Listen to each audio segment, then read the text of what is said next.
Alright, listen up. What we are doing today is something of a charity, something of a beneficial act I am going to do and hand out knowledge to you.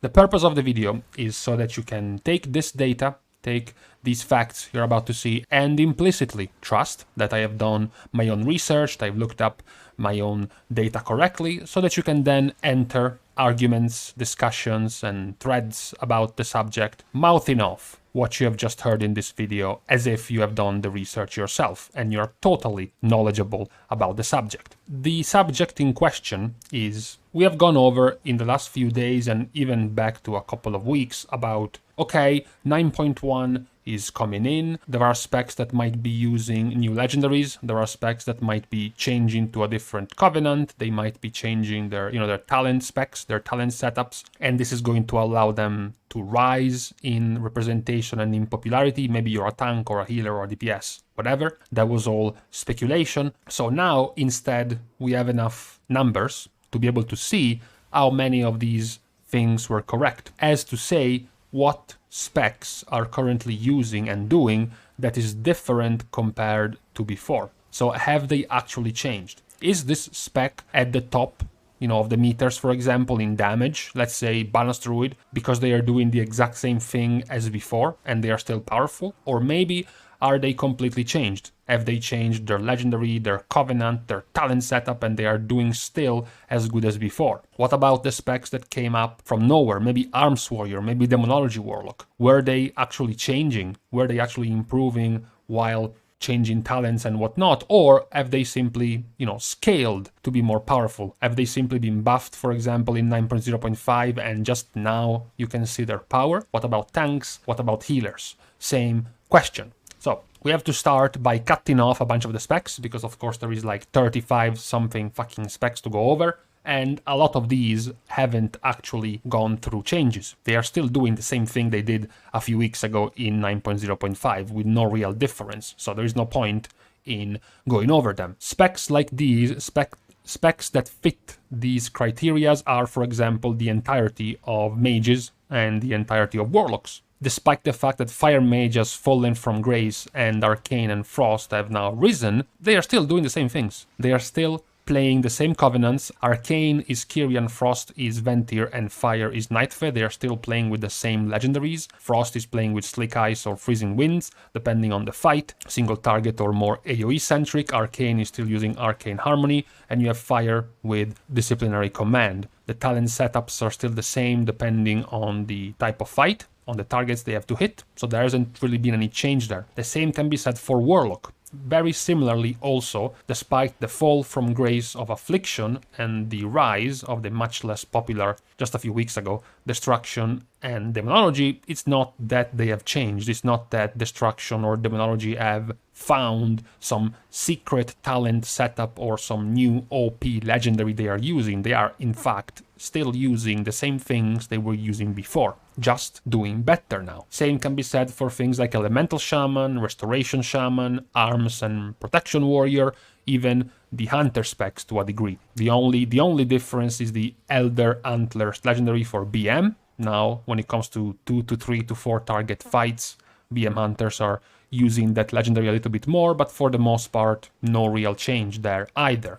Another bunch to add to the list, for example, are DKs. You have Frost and Unholy DKs basically going for the same things they were going before. The only slight difference in here is that Unholy was going more for Frenzied Monstrosity, which is their AoE legendary, in AoE fights, whereas now they are much more centered around Deadliest Coil. Regardless of the amount of targets they are using, Deadliest Coil is vastly the more popular legendary. Talking about slight changes only brought by legendaries, you have something like Druid and the Celestial Spirits Covenant legendary for Nightfey. As we know, and we will go over this, Balanced Druid has migrated to Ventir, but Resto and Feral still stayed Nightfey. This legendary was pretty poor until it was buffed to only have its duration halved, so only being 50% short instead of being like 75% shorter. So now it is more represented in both Feral and Restoration Druid.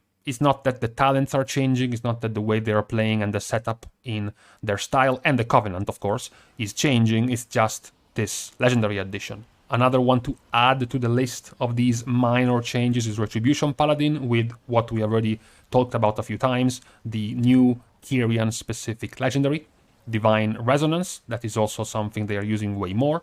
For the rest, most of their build-up stays the same, their options and choices are the same. Holy Priest is another one of the basically untouched specs, still playing the same way as it did before, and so is Shadow Priest. Outlaw Rogue also gets added to the list of specs not really changing, and surprisingly Assassination as well. Most of the changes given to Assassination started well long ago, in February and then March, getting buffed, and then 9.0.5. Assassination remained a powerful spec in the transition into 9.1, and now it's not that they have gotten any major changes. After the nerf to Obedience, Assassination is still staying with Doomblade, so pretty much they have the same options and the same choices as before. We can't even say that it's new that Assassination is Ventier now, because they were already essentially moving to Ventier before this patch came out. Same can be said for Subtlety. The only difference is that while Subtlety was moving to Ventier, Subtlety now also is using Obedience. Despite the nerf, Sub is still going for the new Covenant-specific legendary for Ventier, so there are going to be a few specs that haven't really gotten any changes, so they're not really forgotten if they aren't mentioned. It simply means they're still doing the same things they were doing before. Okay, but come on, man. This is like 20 specs with barely any changes. Where are the cool things happening? Where is the makeover of a spec happening? Any juicy things? Okay, let's go through the obvious first. The obvious change of Balanced Druid, right? That's the first one that comes to mind. Balanced Druid moves from Night Fae to Ventier, that's the first thing, and now they have their Covenant-specific legendary Sinful Hysteria. So, with this addition, they also, because of the 3-minute cooldown of Ravenous Frenzy, plus the Conduit, plus the Covenant-specific legendary, there is a massive importance put into this 3-minute cooldown, which means, of course, they talent into Incarnation. That's another obvious change they were going to have if they went for Ventier, as well as losing Solstice, which has been nerfed in the transition into 9.1. This is the first main change for Balanced Druids. We have pointed out that Balanced Druids are doing pretty badly in the meters, in the logs right now, because the first big bulk of logs came in where Balanced Druids were either without the legendary, without the whole new setup, or already moving to Ventier, but without having the actual legendary available. So they are bound to go up again in performance in the eyes of the player base in just a few weeks. You know, as the logs start coming in with this new build, they are bound to do much better. Another one of the major changes have been happening to Enhancement Shaman, which has actually been represented in Mythic progression more than you would think. You know, they are doing better than, I guess, maybe even themselves expected in terms of representation. And it is centered around Witch Doctor's Wolfbones, which is the entire build around Feral Spirits. So obviously, previously, they were all playing with Doomwinds. Now, there has been a much more stark change into this new legendary. You can even see it right here with a couple of shamans still playing with Doomwinds, that there is an entire talent setup change if you go for Witch Doctor's Wolfborns. Being obviously centered around Feral Spirits, you take the talent for your Feral Spirits. That's pretty obvious. Elemental Blast and Hot Hand also follow suit, so there is an entire different build being birthed in 9.1. I mean, all these talents and this legendary were available before 9.1, that's true, but now it's being played way more. The Covenant is also slightly more towards Night Fae. There were quite a bunch of Ventier Enhancement Shamans before in 9.0.5. Now the representation is much more leaning towards Night Fae. Back to a few of the known changes. Mistweaver Monk, of course. Mistweaver Monk, perfectly good class, did not need any changes, so they haven't really gotten any makeovers in this patch, and they remain the same as they were before. Same goes for Windwalker. Windwalker is playing just about the same with the same options. They are still Kyrian, of course, and doing just fine. Protection Paladin is the same. Protection Paladin still has the same options, plays Ventier. Still, more and more Prot Paladins are playing Ventier with the same Med Paragon legendary, so no major changes in Prot Paladin either. Brewmaster Monk is the same as the rest of its Monk crew. It's a very locked-in type of spec. They have some very strict talent choices, Brewmasters do. So they still have the same options, the same setup, and the same choice between Stormstout, Last Keg, and Charred Passions. Charred Passions is the full Chad DPS legendary. It offers you absolutely no utility and no defensiveness, pretty much, as opposed to Last Keg, which gives you, at the very least, some CDR, some cooldown reduction to your brews. Now, back to an important change, we go over to Havoc. So, Havoc has gotten a lot of options in the previous tiers. There weren't very good options because it's not that Havoc was doing too well back then. So it was sort of like your only glass half full point. Yeah, we are shit, but at the very least we have some options. You know, you have the build. You had your build centered around momentum. You could have gone for demonic. You could have gone for the single target or the AoE legendaries. You could, juggle between Chaos Theory, between Burning Wound, or your couple of full-out AoE legendaries. You could juggle between Fellblade and Blind Fury in your first talent row. You could go for Insatiable Hunger or Demon Blades in your second talent row. Unbound Chaos or Trail of Ruin in your third. So there were a lot of options for Havoc. In the new patch, Havoc, first of all, is doing much better than before. In Raid, not just in Mythic Plus, which is what we pointed out, Havoc was doing better in last patch, but now in Raid as well. It has remained with quite a few of the options when it comes to the first and second talent row, even the last row between Momentum and Demonic. They are now going specifically for Unbound Chaos, regardless of the fight. Previously, Unbound Chaos was a more AoE-centered talent, and same goes for the Legendary. That's the main thing. Burning Wound, at the very least for meeting progression so far, is what has been used the most from all of the Havoc Demon Hunter players. Now, a couple of the biggest changes which are worth mentioning are the ones that are going to tie to what we said yesterday, to what we pointed out when we looked at which classes and specs were the top guilds using, because we pointed out that eventually, slowly but surely, there were less and less Restoration Shamans, making way for more and more Holy Paladins and Discipline Priests, up to the point where it was basically just Holy Paladin and Discipline Priest. What is interesting is that both of these specs have completely changed the way they can work in their talent setup or their legendary. So, when it comes to Discipline, Discipline has been playing with Spirit Shell. Spirit Shell has been nerfed multiple times. The last of the nerfs was the cooldown going from 60 seconds to 90. So, priests tried to find a solution. The solution was, well, we're not going to play with this anymore because it's too shit. So, previously, up to this patch, before 9.1, Discipline was playing with Spirit Shell. Now, Discipline is playing with Evangelism, which just extends the duration of Atonement.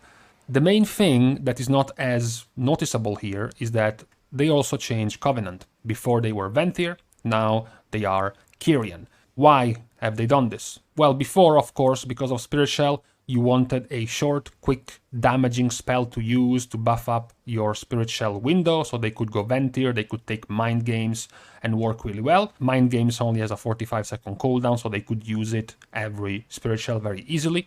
Now that they don't want to play with Spirit Shell anymore, they have no need for Mind Games. Instead, they can go for something much bigger. They can go for something that looks like this. Now, yes, they can't do it every 1.5 minutes, which is what Spirit Shell can do. They can only do it every 3, but they still have a very big HPS window thanks to Boon of the Ascended, the ability for Kyrian, the special ability for Kyrian players. To put this in perspective, this is your old Discipline Priest healing. The grayed out part of the Priest healing means it's an absorb healing. It's not direct healing, it's not throughput healing, it's just damage prevented. And this was what they were doing with Spirit Shell. This, instead, is what they are doing with Evangelism. As you can see, now a major part of their healing has gone back to being pure direct healing. This is not something we have had Discipline Priests have since forever, right? Ever since the whole thing about absorbs became a thing for Discipline, they have always been an absorb shield, absorb damage type of healer. Now, with this new build centered around Kyrian and Boon of the Ascended, so you spam a few Power Word shields, you back-to-back Power Word Radiance to spread as many atonements as you can, you hit Evangelism to extend the duration of the atonement on all of them, and then you go for Boon of the Ascended. and the big healing explosion at the end as well. So it has certainly changed the type of healing, which is very important and very dangerous for the balance of the game. Giving a healer that has the ability to use barrier, so a very strong damage reduction ability, giving them very high throughput is very dangerous, because that's supposed to be the niche, the special thing that restoration druids and holy priests and mistweaver monks can do, and their cooldowns are shit. So that's what they have in return. Not very strong cooldowns, but very consistent healing. Now it looks like Discipline Priest has very consistent healing while also still having damage reduction, which is very powerful when it comes to the balance of the game, when it comes to healers. Another one of the big changes is the other healer, the other popular healer, which is Holy Paladin. Now it's kind of confusing to explain if you already don't know how Holy Paladin works, because it doesn't work like a proper healer. But as you can see from the difference, besides the obvious fact that they went from playing Kyrian to playing Ventir, previously Ventir was considered a better build for Paladin, mostly in Mythic Plus. In raids, it was still very, very good throughput to have Divine Toll, and the damage from the Paladin healer wasn't as important as it is in Mythic Plus.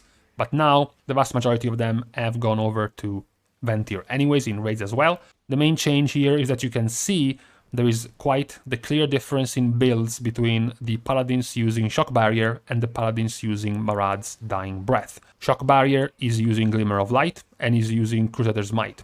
The entire point of the build is to use your Crusader's Might talent to have extra cooldown reduction to your Holy Shock when you use your Crusader Strike, more Holy Shock spam, more Glimmer of Light proccing, so more constant healing to up to 8 different targets at the same time, plus more shock barriers being applied, more absorb shields being applied. The different build is centered around Marad's Dying Breath, a legendary which many of you have probably never even heard of unless you play Paladin. And this one buffs Light of the Martyr, which is also an ability you probably never even heard of if you don't play Paladin, because up to this point there was nobody using this legendary and nobody using Light of the Martyr most of the times, when it comes to PvE at least. Light of the Martyr being an instant heal, get out of jail free card type of thing, did not work with Beacon. So you beacon your tank and part of your healing gets duplicated to the tank, except for Light of the Martyr, which doesn't count. Marad's Dying Breath makes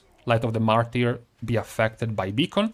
It increases its healing by how many targets you hit with Light of Dawn. So the new build is centered around not using Glimmer, instead using Beacon of Faith, so you can put 2 beacons on 2 different targets at 30% reduced effectiveness, which means you put them on both tanks every time. Both tanks hit with Beacon, so that every time you heal, you splash healing on them. Marad's Dying Breath as a legendary allows you to heal them anyways, and because you keep spamming Light of Dawn on the entire melee group, you keep hitting at least 5 of them, you empower Light of the Martyr by 50%, and you use Light of the Martyr as a spot heal. So an instant ability that heals a lot for targets that get hit by mechanics and they get brought to like 50% or 40% or 30% HP, you are there to snipe them with Light of the Martyr. And on top of healing, getting healing done through Light of the Martyr, that heal is also going to splash on both tanks at once because of your Beacon of Faith. The entire build is further empowered by something Paladins were using before, by using Divine Purpose. You know, Holy Power spenders have a 15% chance to make your next Holy Power spender free. And because Marad's Dying Breath empowers your Light of the Martyr when you use Light of Dawn, Divine Purpose making Light of Dawn free empowers Light of the Martyr even faster. What is also very powerful about the build is that previously the only way Holy Paladins had to effectively snipe, spot heal a target low in HP was to use Word of Glory. So spending 3 Holy Power instead of using your AoE heal ability, they had to use their single target heal ability. With this build, they don't have to. With this build, they can continue to spam their AoE heal while only using Light of the Martyr to spot heal without having to spend any Holy Power. And this has made the build very powerful, especially in throughput as well, which forces the other issue with throughput healers also having access to other strong abilities in their kit. In this case, it's going to be Aura Mastery. So Devotion Aura empowered for 8 seconds is very powerful. They still have things like blessings, blessing of protection or lay on hands. They can bubble themselves, so they do have a cheese mechanic with immunity as the only healer who can do that. And because they are Ventir, they still have access to massive healing without too much preparation or effort required. Just place it down and do your normal stuff and do your normal rotation, and you're going to be doing a lot of healing in the background because of that as well. This build is progressively seeing more and more play. It's probably going to take a while before the rest of the healers are going to follow suit and try out this new thing.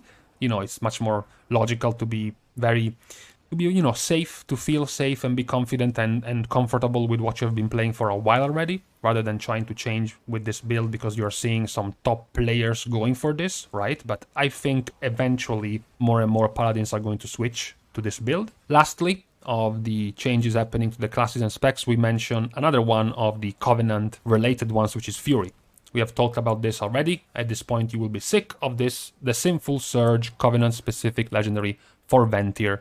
Fury, of course, previously did not have access to this. Now, this week, in fact, they have been able to get their hands on this. So, of course, there is the change from Night Fae Fury Warrior with Signet of Tormented Kings to Ventir Fury Warrior with Sinful Surge. That's the other change happening. I wanted to point all of this out, aside from the initial point of, so you can parrot all of this like you knew it yourself already. The other thing I wanted to do this for myself was to look at how important it is for a spec to receive major changes before it becomes good. This is something you often hear from players, right? You need to buff, or you need to rework this entire spec, right? You need to change it completely. It's broken, it's trash. And yet, we have seen that, sure, some specs are currently doing very well in participation or power, DPS, HPS, whatnot, because they have been changed, because they have received some significant changes, significant to major changes, so now they are doing much better. Balanced Druid, for example,